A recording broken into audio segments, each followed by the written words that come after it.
cena já deu pra sacar que essa mulher tem estrela. Ela quebrou todos os preconceitos no palco e arrebentou no sapateado. E deixou todo mundo tocado com a sua bela história de vida. Um dos maiores desafios é a questão do padrão, né? Vencer o padrão. Ainda hoje eu encaro esse desafio, encaro esse obstáculo. Sempre tem aquele olhar de dúvida, né? Quando chega um aluno novo e olha, ela vai dar aula? É ela que é a professora? Assim, é um desafio que acaba no momento em que eles me vêm dançando e ver a satisfação dos filhos, né? Quando são crianças e dos próprios adultos mesmo. Terem a satisfação de poder dançar e ver que aquele que eles estão aprendendo tem algum significado a mais.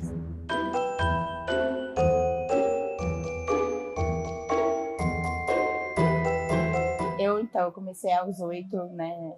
Eu posso dizer que foi quando deu o start da profissão. E aí, a partir dos 14, eu comecei a fazer um estágio para poder me tornar professora, né? Eu comecei a dar aula em projetos sociais para crianças que eram vitimizadas. E aí eu descobri que eu também queria ser professora a partir daí. Joyce entrou e ela era uma menina assim que ela já trazia uma carga um pouquinho mais de um olhar, né? Será que eu posso a dança, não posso a dança? E eu acho que eu falo que a gente teve a oportunidade de aprender muito com ela e demonstrar que todo mundo pode dançar. E a Joyce é uma menina muito estudiosa, então assim, dentro do sapateado ou mesmo em relação a textos para decorar de espetáculo, tudo, ela sempre trouxe muito a mais do que seria um perfil de que eu posso dançar. Aos meus 8 anos de idade, né, quando foi meu primeiro, de 8 para 9, se não me engano, foi meu primeiro festival aqui em Ribeirão, né, aqui no Brasil, eu morava fora antes, e a professora chamou os meus pais para poder falar que ela achava que eu não deveria participar do festival naquele ano, porque que as pessoas poderiam rir de mim. Eu era a única gordinha na academia, né? E de toda a escola, assim. Então, era algo novo. E eu acredito, hoje, né? Eu tenho essa visão que eu era algo novo não só naquela escola, mas algo novo dentro da cidade. E aí ela chamou os meus pais para poder falar, olha, eu acho que ela não deveria participar, porque ela pode se sentir constrangida, as pessoas podem rir. E aí a minha mãe achou que era uma vontade minha, né, de não participar, que eu poderia ter falado alguma coisa, que eu sempre fui muito tímida. E aí minha mãe concordou. E aí, na aula, ela falou assim, gente, amanhã tem ensaio, que era um sábado, né? E aí eu falei, eu sempre vou pro clube, dessa vez eu não vou, vem pro ensaio. Ela falou, não, você não. E aí eu lembro de chegar em casa e chorar muito, assim, porque eu queria muito participar daquilo, né? E aí a minha mãe falou, mas eu achei que fosse você. E aí, assim, ela autorizou, a professora entendeu. E aí foi quando abriu portas para outras pessoas terem a mesma oportunidade. Porque a felicidade que eu tenho hoje, né, de hoje, desde aquela época, de estar no palco, a alegria acabou com esse obstáculo, esse preconceito. E aí eu lembro que no ano seguinte tinha várias turmas, em cada turma pelo menos de criança tinha uma gordinha dançando. Então eu falo que foi a oportunidade que eu tive de abrir portas para outras meninas como eu poderem fazer dança.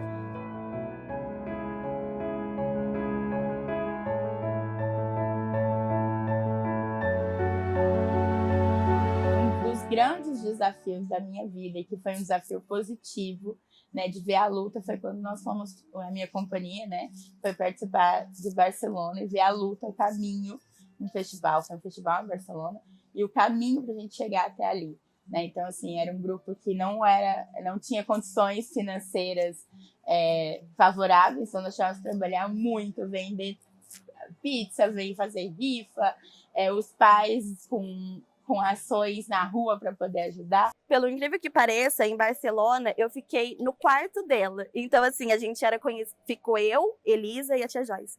E a gente era conhecida como o quarto da bagunça, porque todo mundo chegava lá, quarto da tia Joyce. Chegava lá, pulava, tomava banho lá, ficava deitada lá no quarto, né, na cama, todas nós juntas. O quarto, assim, que a gente demorava para dormir, dormia sempre tarde. ficava papiou.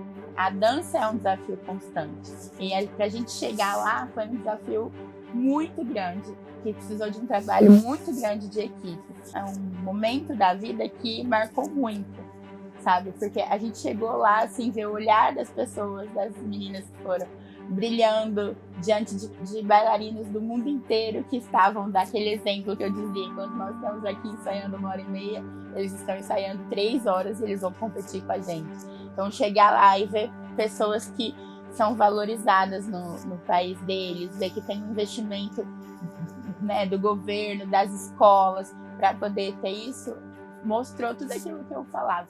Eu sempre cobrei dos meus alunos, era que eles saíssem do palco felizes.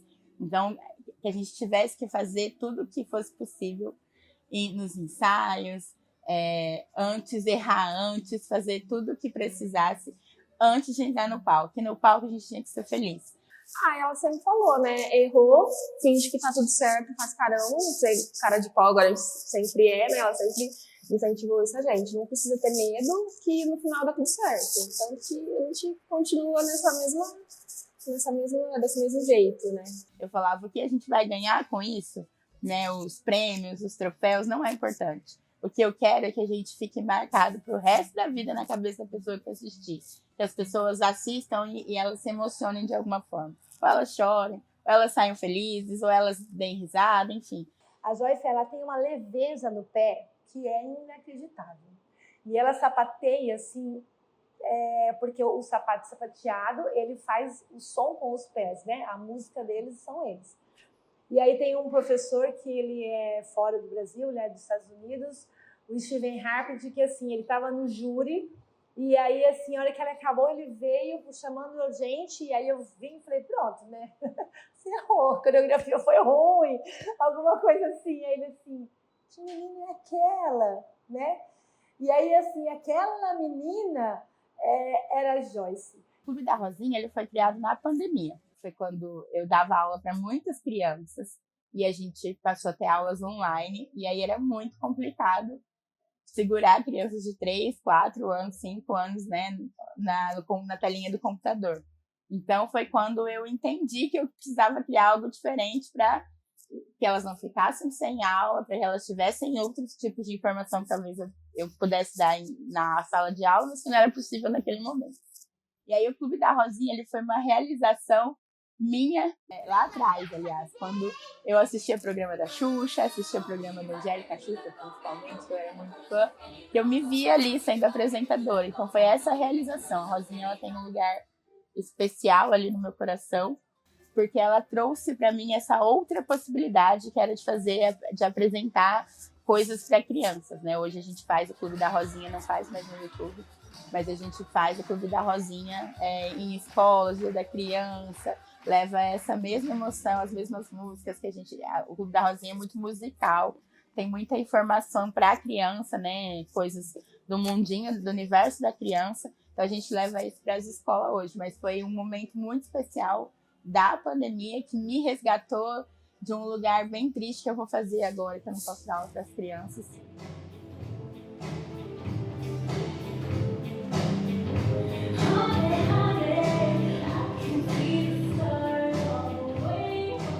Minha primeira apresentação de sapateado com ela foi um duo, foi numa apresentação numa escola e eu fiquei bastante nervoso, como era a primeira apresentação, nossa, aí ficou marcante até hoje, é o que mais ficou marcante na minha cabeça. Eu sempre tive a arte como algo muito importante para mim, como um instrumento de transformação. E quando a gente coloca isso, né, no mercado, como mercado, né, como a venda de algo, eu acho que atrapalha um pouco essa questão, né? Para mim era muito difícil na escola deixar de permitir que um aluno dançasse porque ele não pudesse pagar um figurino. E acabou que os pais, alguns pais, não todos, começaram a confundir essa relação que a gente tinha de vínculo, né? Assim, os alunos de lá, por terem aula de dança, música, teatro, passavam mais tempo comigo do que em casa. Então era muito difícil para os pais entenderem essa relação que a gente tinha. Eu acho que só entenderam no momento que eu disse que a gente não ficaria mais junto, porque foi algo devastador para todo mundo. E assim, a gente ficou preocupado com ela e ficamos preocupadas assim, e agora? E a dança? A gente vai continuar? Vamos ter que agora assumir a vida adulta? Vamos ter que sair desse mundo de fantasias, né? Que tudo era maravilha, tudo era ensaio, tudo. E aí teve esse sentimento de tristeza, de medo. E a gente também queria arrumar um jeito de não fechar a academia, de alguma forma. Então a decisão de fechar foi porque a dança era muito maior do que o mercado. Ter uma escola e cobrar algo por uma coisa que eu acho tão sagrada, eu não consegui fazer isso. Então eu deixei a dança como um instrumento. Hoje eu recebo por ela de outras formas, porque a gente precisa sobreviver, né? Mas a família que nós construímos lá foi tão grande que eu comecei a perceber que não dava mais para continuar com a escola como um mercado. A arte para mim não é um mercado e ela era tratada como um mercado, né?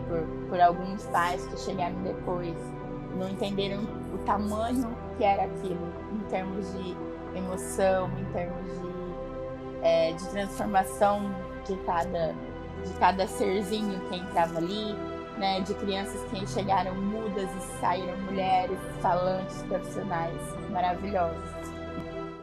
Pra sacar que essa mulher tem estrela. Ela quebrou todos os preconceitos no palco e arrebentou no sapateado. E logo a gente viu que, além de talento, a Joyce também esbanja simpatia, esbanja emoção. Ela dançou, chorou, comemorou e deixou todo mundo tocado com a sua bela história de vida.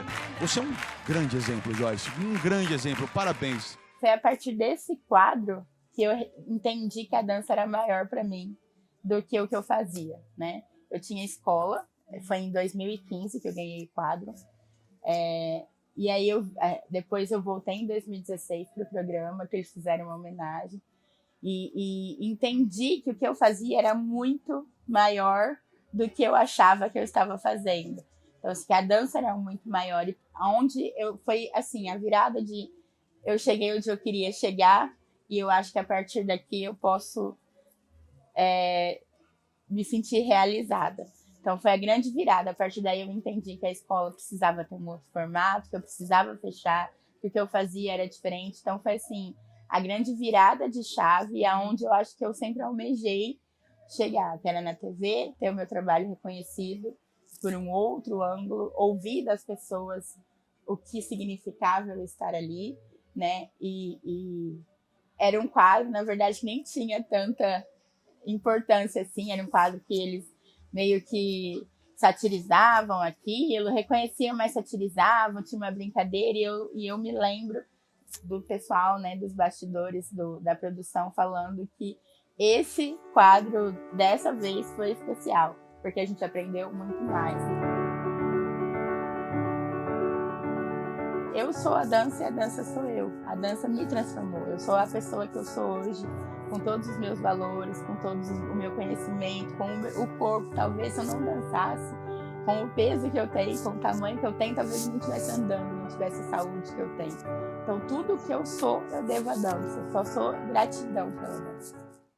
Eu tinha ódio da balé, mas o médico mandou fazer, aí eu assim, ficava pendurada na barra, sabe? Eu virava, tinha 2 anos eu tenho, né? Aí eu virava, aí eu saía, aí eu botava um negócio que eu não lembro o que era, mas eu lembro que era porque ele fazia de umas bolas grandes, eu ficava rolando com as bolas, aí jogava a bola, aí jogava a bola, não lembro até onde que era, hoje acho que era tipo ginástica rítmica, sabe? Aí eu fui morar fora, aí eu comecei a fazer dança. Eu não gostava de balé, não. Gostava de jazz, gostava de... Então eu gostei de balé.